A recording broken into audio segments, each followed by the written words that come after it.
শেষ ভালো যার, সব ভালো তার।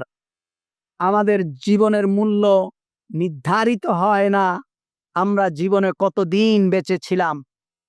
আমরা জীবনে কতদিন বেঁচে ছিলাম এটা দিয়ে আমাদের জীবনের মূল্য নির্ধারিত হয় না।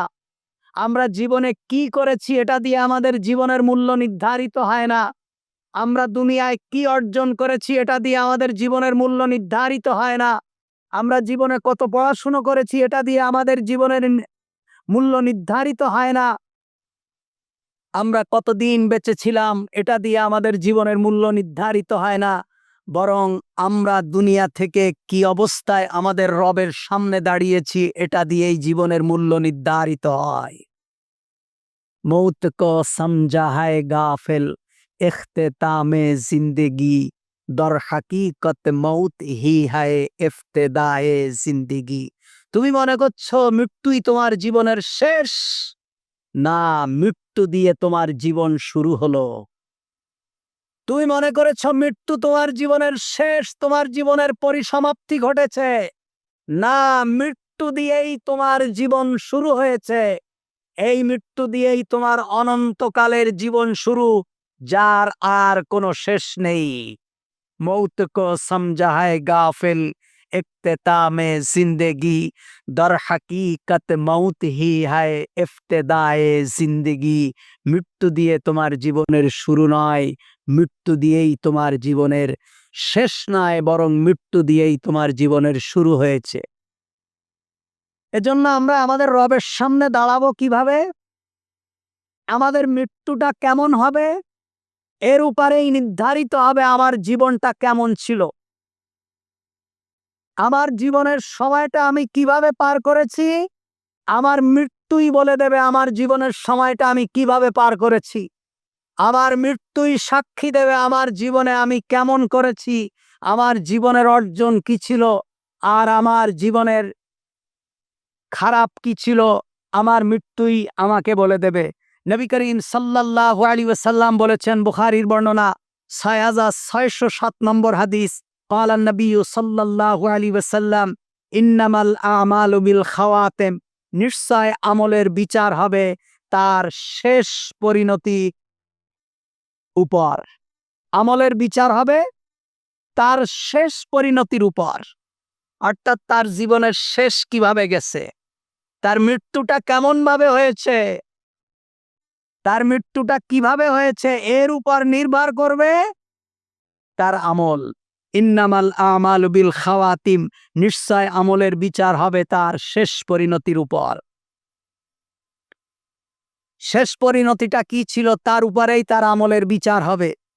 হযরত ইউসুফ আলাইহিস সালাতু ওয়াস সালাম আল্লাহ সুবহানাহু ওয়া তাআলার কাছে দোয়া করতেন, তাওয়াফফানি মুসলিমান ওয়া আলহিকনি বিস সালিহিন। সূরা ইউসুফের 101 নম্বর আয়াত। ইউসুফ আলাইহিস সালাতু ওয়াস সালাম আল্লাহ তাআলার দরবারে তার রাজ সিংহাসন, তার ক্ষমতা, তার অর্থ, এগুলোর জন্য আল্লাহ তাআলার কাছে কখনো দোয়া করেননি। আল্লাহর কাছে দোয়া করেছেন, তাওয়াফফানি মুসলিমান ওয়া আলহিকনি বিস সালিহিন, আমাকে মুসলিম অবস্থায় মৃত্যু দাও এবং আমাকে সৎকর্মশীলদের সাথী বানিয়ে দাও। সুবহানাল্লাহ। একজন নবী আল্লাহ তাআলার কাছে দোয়া করতেন, তাওয়াফফানি মুসলিমান, আমাকে মুসলমানদের অন্তর্ভুক্ত করুন, আমাকে মুসলিম অবস্থায় মৃত্যু দিন, ওয়াল হিকনি বিস সালিহিন, এবং আমাদেরকে সৎকর্মশীলদের সাথে আমাকে মিলায়ে দিন, সৎকর্মশীলদের সাথে আমাকে মিলিয়ে দাও। ফাদখুলি ফি ইবাদি ওয়াদখুলি জান্নাতি, আল্লাহর বান্দাদের সাথে মিলিত হও আর জান্নাতে প্রবেশ করো। দুনিয়ার ভিতরে আপনার সঙ্গী হবে আপনার মতো একজন নামাজি। কোন নামাজির সঙ্গী কোনো বেনামাজি হতে পারে না। কোন আল্লাহওয়ালার সঙ্গী, আল্লাহওয়ালার বন্ধু, আল্লাহওয়ালার আত্মীয়, আল্লাহওয়ালার অন্তরের লোক কখনো যে আল্লাহকে ভালোবাসে না, আল্লাহকে ভয় করে না, আল্লাহর বিধান মানে না, এমন ব্যক্তিকে কোনো অবস্থায় আল্লাহর বান্দারা আল্লাহর বান্দাদের বন্ধু বানাতে পারে না। আল্লাহ তাআলা বলছেন, কুনু মা'আস সাদিকিন, তোমরা নেককারদের সাথী হও, নেককারদের সাথী হও। কিয়ামতের দিন নেককারদের সঙ্গী হওয়ার কারণে, দুনিয়ায় নেককারদের সাথে সম্পর্ক স্থাপন করার কারণে, আল্লাহ ওয়ালাদের সাথে থাকার কারণে, নামাজি ওয়ালাদের সাথে থাকার কারণে, কোরআন ওয়ালাদের সাথে থাকার কারণে আমলের ছোটখাটো ত্রুটি থাকলেও আল্লাহ তাআলা মাফ করে দেবে। সুবহান। ইউসুফ আলাইহিস সালাতু ওয়াস সালাম তার রাজপ্রাসাদের স্থায়িত্বের জন্য আল্লাহর কাছে দোয়া করেননি, আল্লাহর কাছে করেছেন তাওয়াফানি মুসলিমান ওয়াল হিকনি মিরাস সালিহিন। আমাকে মুসলমান অবস্থায় মৃত্যু দাও আর আমাকে সৎকর্মশীলদের অন্তর্ভুক্ত করে দাও।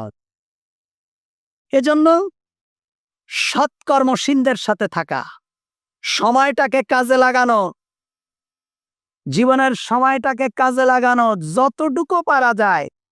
অন্তত আপনি একবার যদি সুবহানাল্লাহি ওয়া বিহামদিহি সুবহানাল্লাহিল আযীম একবার যদি বেশি বলতে পারেন, কিয়ামতের দিন আপনি আপনার ভাইয়ের থেকে, আপনার বন্ধুর থেকে এক মর্যাদা আল্লাহ তাআলার দরবারে বেশি থাকতে পারবেন। এজন্য যে যতটুকু পারি আমলের প্রতিযোগিতা করা। আমার ভাই নামাজ পড়েন, আমিও নামাজ পড়ি, আমি তার থেকে 2 রাকাত বেশি পড়ব। সেও কোরআন পড়েন, আমিও পড়ি, আমি তার থেকে 1 আয়াত বেশি পড়ব।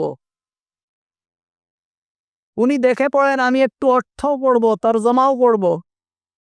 এইভাবে প্রতিযোগিতা করা, আল্লাহর দ্বীনের জন্য প্রতিযোগিতা করা, পরকালীন জীবনের জন্য প্রতিযোগিতা করা। আপনি যত সম্পদ মালিক হন না কেন, আপনি যত অর্থবিত্তের মালিক হন না কেন, আপনি যত প্রভাব প্রতিপত্তির মালিক হন না কেন, আপনি মরে যাওয়ার পর কেউ আপনাকে মনে রাখবে না। কেউ আপনাকে মনে রাখবে না, কেউ আমাকে মনে রাখবে না। এটাই হলো দুনিয়ার বাস্তবতা। নবী করিম সাল্লাল্লাহু আলাইহি ওয়াসাল্লাম বলছেন, মান কানা আখিরু কালামিহি লা ইলাহা ইল্লাল্লাহ ফাদাখালাল জান্নাহ। আল্লাহ রাসূল বলছেন, যার শেষ কলেমা, যার শেষ বাক্য হবে লা ইলাহা ইল্লাল্লাহ, সে ব্যক্তি জান্নাতে প্রবেশ করবে। সুবহান।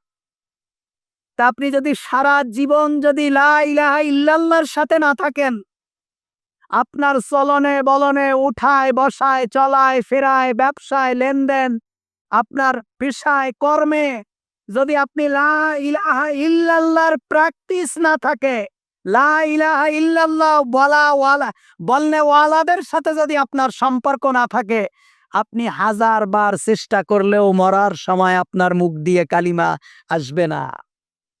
এ কারণে নবী করিম সাল্লাল্লাহু আলাইহি ওয়াসাল্লাম বলেছেন, লাক্কিনু মাউতাকুম লা ইলাহা ইল্লাল্লাহ।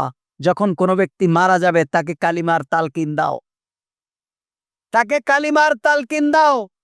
মুহাদ্দিসিনে কেরাম বলছে, যে ব্যক্তি মৃত্যুবরণ করে তাকে বলা যাবে না যে ভাই আপনি কালিমা পড়েন, এটা বলা যাবে না। তার সামনে তার পাশে বসে বসে পড়তে হবে। সে ব্যক্তি শুনে যদি কালিমা বলে আলহামদুলিল্লাহ, আর যদি না বলে তাহলে তো সে দুর্ভাগ্য। আর যদি আপনি বলেন যে আপনি লা ইলাহা ইল্লাল্লাহ বলেন, আর সে যদি বলে না আমি কালিমা বলবো না, আমি লা ইলাহা ইল্লাল্লাহ বলবো না, তাহলে সে ব্যক্তি কাফের অবস্থায় মারা গেছে।